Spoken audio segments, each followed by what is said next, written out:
Hello sa inyong lahat. Sa video na to ay sasabihin ko naman yung naiwan na job hiring papunta ng Italy. Ito yung light truck drivers. Pasensya na kayo, hindi ko nabanggit kasi nga busy ako kaya hindi ko na nagawa ng video. Ngayon, same lang din ito. Ang workplace ay sa Rome and Florence areas. Then, ang contract period ay 2 taon din. Then, ang gender ay mga lalaki lang ang kailangan. Dito, syempre, kailangan lisensyado at may experience ka sa pag-drive ng mga light truck. Okay? Then, ang nationality, ang mga pwede mag-apply, syempre, Pilipino, all Asian, except Pakistan and Indian national. Ayan, pagpatawad nyo o pagpasensyahan nyo na sa mga, kung meron kayong mga kaibigan o partner or karelasyon na Pakistan at Indian national, pasensya na kasi hindi pwedeng mag-apply papunta ng Italy.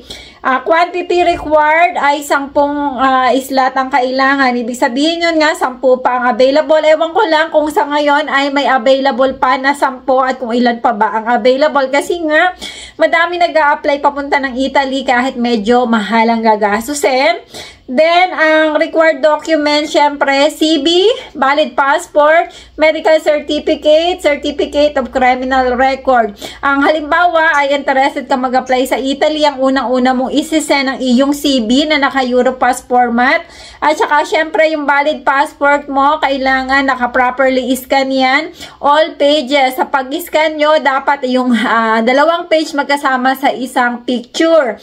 Tapos, pag isi-send nyo, dapat naka-PDF files lahat.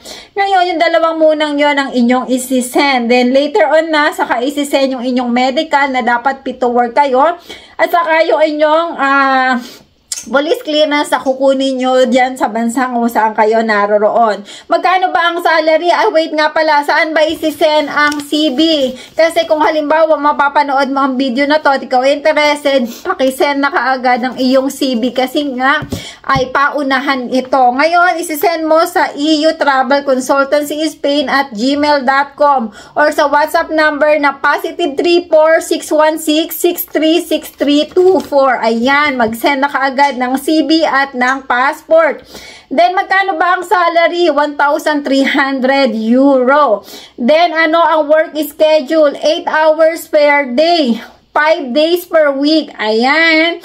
Then, overtime. Ang overtime ay according to Italian labor law. Ayan. Base sa aking nasagap na via Google, I think, ilan na nga ba yun? 8 hours lang per week ang pwedeng maging overtime sa loob ng 1 linggo. Accommodation ay provided by the company, hostel, apartment, and consists of 2 to 6 person per room. Ayan. Then, ang meals provided by the company. Medical and insurance according to Italian Labor Code. Ayan. Yung iba dito kasi ng mga information sa pag-apply papunta ng Italy ay mostly dito ay according to Italian Labor Law. Hindi na lang nabanggit.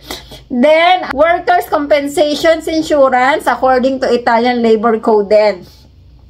Then, ano ba ang work responsibilities? Ito yung loading and unloading goods and luggage, following traffic rules, conducting timely vehicle inspections, loading and unloading cargo, refueling and cleaning the vehicle, collecting payments, following DOT regulation and safety standards, accurately following the correct route, and following accident procedures. Ayan. Kaya kung sinong mga interested mag-apply sa Italy as a light truck driver, mag-send na kaagad. Ayan. Kung itatanong nyo kung magkano ang gagastusin lahat-lahat, ilalagay ko na lang sa description ng video ito, ang video kung nasaan, ano yung mga dapat nyong gawin, kung paano yung pagbabayad at kung magkano ang gagastusin nyo.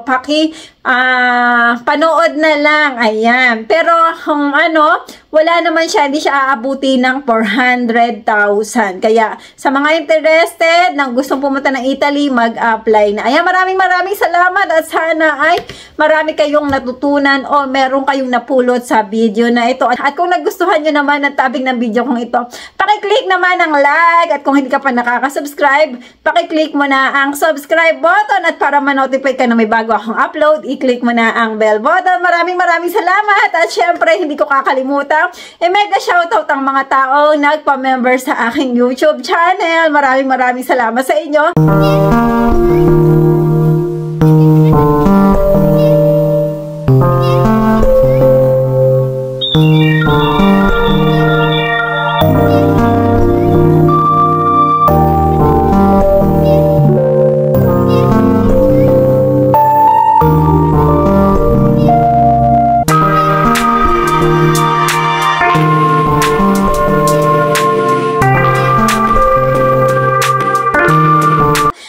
Shout out din kay Cecil Ranon. Ay maraming salamat sa support sa aking YouTube channel.